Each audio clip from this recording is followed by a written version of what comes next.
Assalamualaikum warahmatullahi wabarakatuh.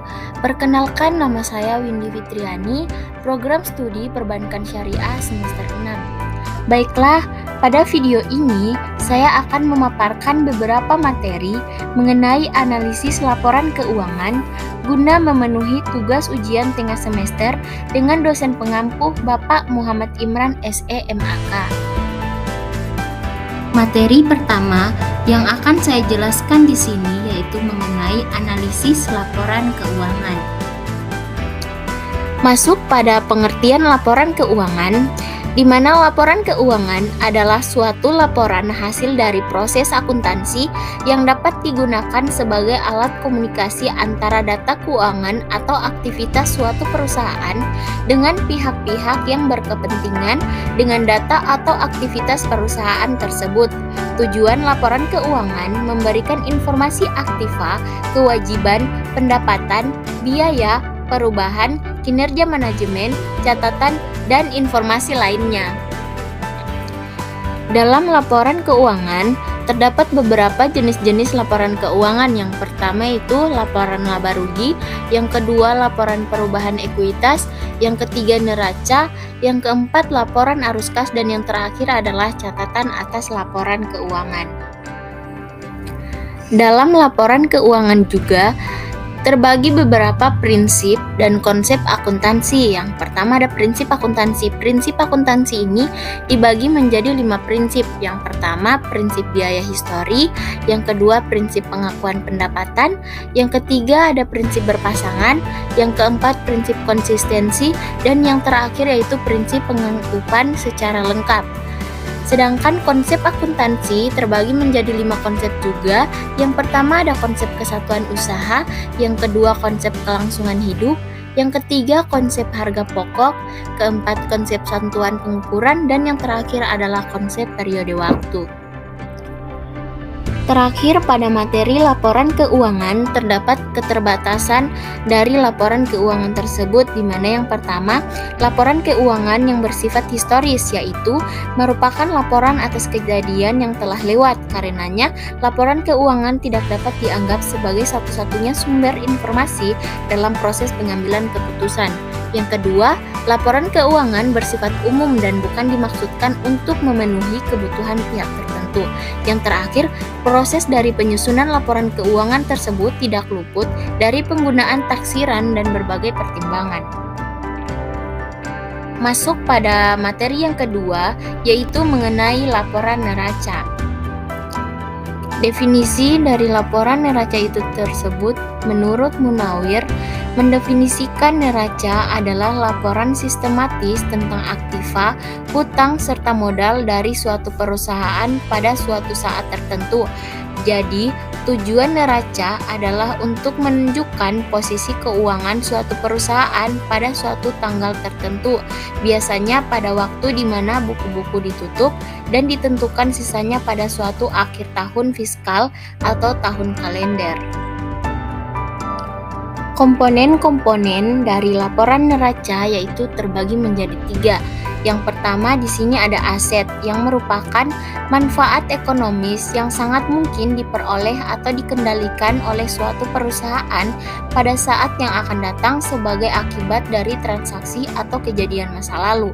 Yang kedua liabilitas, di mana merupakan pengorbanan manfaat ekonomis yang sangat mungkin terjadi pada masa yang akan datang. Yang terakhir ada ekuitas, di mana ekuitas ini adalah bagian dari modal sebuah entitas yang dimiliki oleh pemilik atau investor.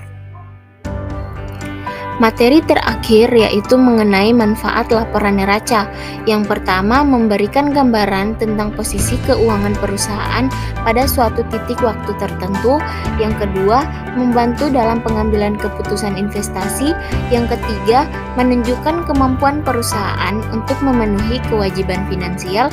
Yang keempat, memungkinkan perusahaan untuk memantau kinerja keuangan dan kemajuan bisnis.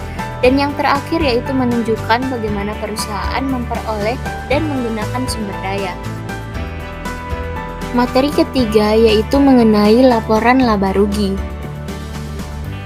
Masuk pada pengertian laporan laba rugi, yang dimana laporan laba rugi adalah laporan keuangan yang menggambarkan hasil usaha perusahaan dalam suatu periode tertentu. Dalam laporan laba rugi ini tergambar jumlah pendapatan dan sumber-sumber pendapatan yang diperoleh. Kemudian juga tergambar biaya-biaya dan jenis-jenis biaya yang dikeluarkan selama periode tertentu. Dari jumlah pendapatan dan jumlah biaya ini terdapat selisih yang disebut dengan laporan laba atau rugi.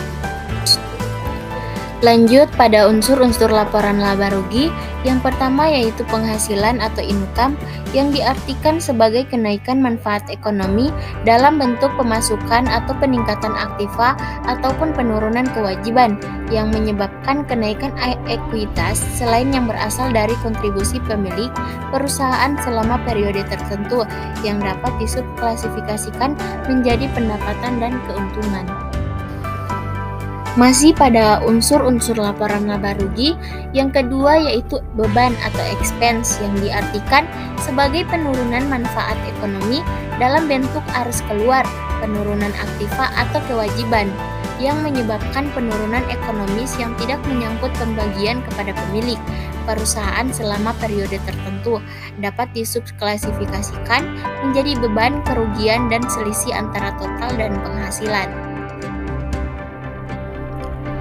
Pada materi yang keempat ini yaitu mengenai laporan keuangan bagi kepentingan berbagai pihak. Pengertian analisis laporan keuangan. Analisis laporan keuangan merupakan proses yang penuh pertimbangan dalam rangka membantu mengevaluasi posisi keuangan dan hasil operasi perusahaan pada masa sekarang dan masa lalu dengan tujuan untuk menentukan estimasi dan prediksi yang paling mungkin mengenai kondisi dan kinerja perusahaan pada masa mendatang. Masuk pada manfaat laporan keuangan, yaitu yang pertama untuk mengetahui langkah-langkah perbaikan apa untuk mengetahui posisi keuangan perusahaan dalam satu periode tertentu, baik harta, kewajiban, modal, maupun hasil usaha yang telah dicapai untuk beberapa periode. Yang kedua, mengetahui kelemahan-kelemahan apa saja yang menjadi kekurangan perusahaan. Yang ketiga, untuk mengetahui kekuatan-kekuatan yang dimiliki. Masih pada manfaat laporan keuangan, yaitu yang keempat untuk melakukan penilaian kinerja manajemen ke depan, apakah perlu penyegaran atau tidak karena sudah dianggap berhasil atau gagal. Yang kelima yaitu dapat juga digunakan sebagai pembanding dengan perusahaan sejenis tentang hasil yang dicapai. Metode dan teknik analisis laporan keuangan, yaitu yang pertama metode yang dilakukan untuk analisis laporan keuangan. Yang pertama analisis vertikal atau statis, yang kedua analisis horizontal atau dinamis. Teknik-teknik yang dilakukan yaitu yang pertama menggunakan analisis perbandingan antara laporan keuangan, yang kedua analisis tren, yang ketiga analisis presentase per komponen, yang keempat analisis sumber dan penggunaan dana, yang kelima analisis sumber dan penggunaan kas, yang keenam analisis rasio, yang ketujuh analisis kredit, yang kedelapan analisis laba kotor, dan yang terakhir yaitu analisis titik pulang pokok atau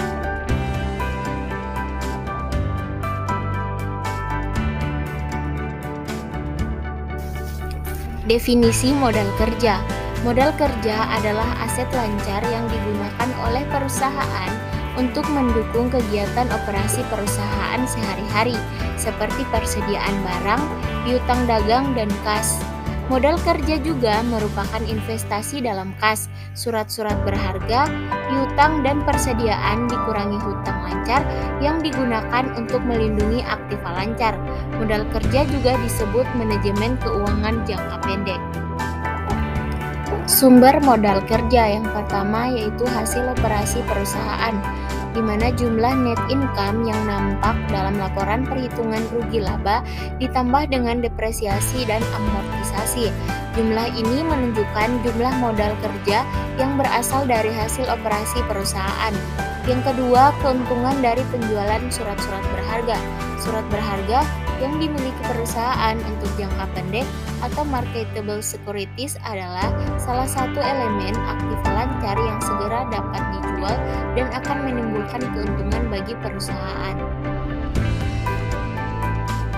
Masih pada lanjutan sumber modal kerja, yang ketiga penjualan aktiva tidak lancar adalah sumber lain yang dapat menambah modal kerja, hasil penjualan aktiva tetap, investasi jangka panjang, dan aktiva tidak lancar lainnya yang tidak diperlukan lagi bagi perusahaan.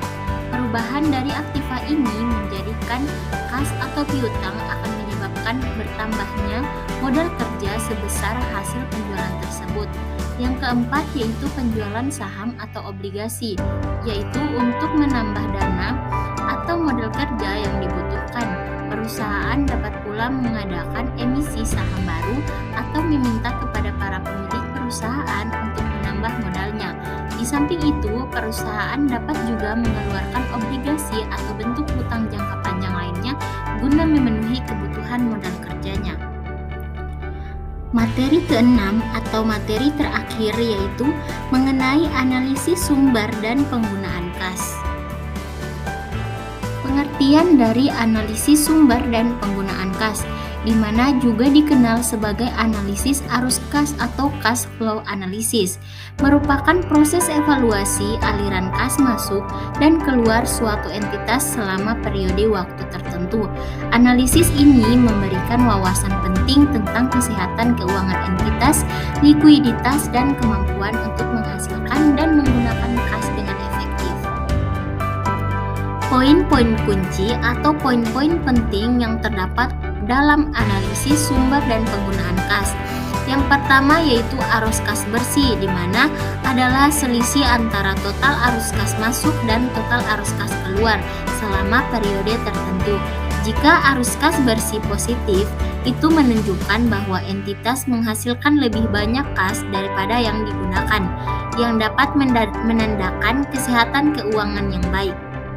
Yang kedua, arus kas dari aktivitas operasional yang mencerminkan aliran kas yang terkait dengan operasi inti bisnis entitas.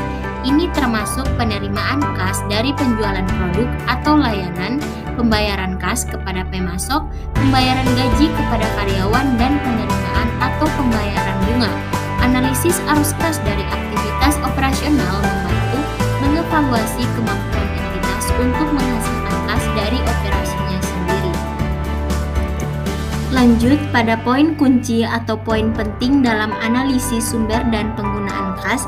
Yang ketiga yaitu arus kas dari aktivitas investasi mencerminkan aliran kas yang terkait dengan investasi dalam aset tetap, investasi jangka pendek atau investasi lainnya yang tidak termasuk dalam aktivitas operasional. Ini termasuk pembelian atau penjualan aset tetap, pembelian atau penjualan saham atau obligasi, dan penerimaan atau pembayaran dividen dari investasi. Yang keempat dan yang terakhir yaitu arus kas dari aktivitas pendanaan yang mencerminkan aliran kas yang terkait dengan pendanaan entitas. Ini termasuk penerimaan kas dari penerbitan saham baru, penerimaan pinjaman, pembayaran utang, dan pembayaran dividen kepada pemegang saham. Analisis arus kas dari aktivitas pendanaan membantu mengevaluasi bagaimana entitas memperoleh dan menggunakan sumber pendanaan eksternal. Baiklah, mungkin itu beberapa materi yang dapat saya sampaikan. Wassalamualaikum warahmatullahi wabarakatuh. Terima kasih. Annyeong.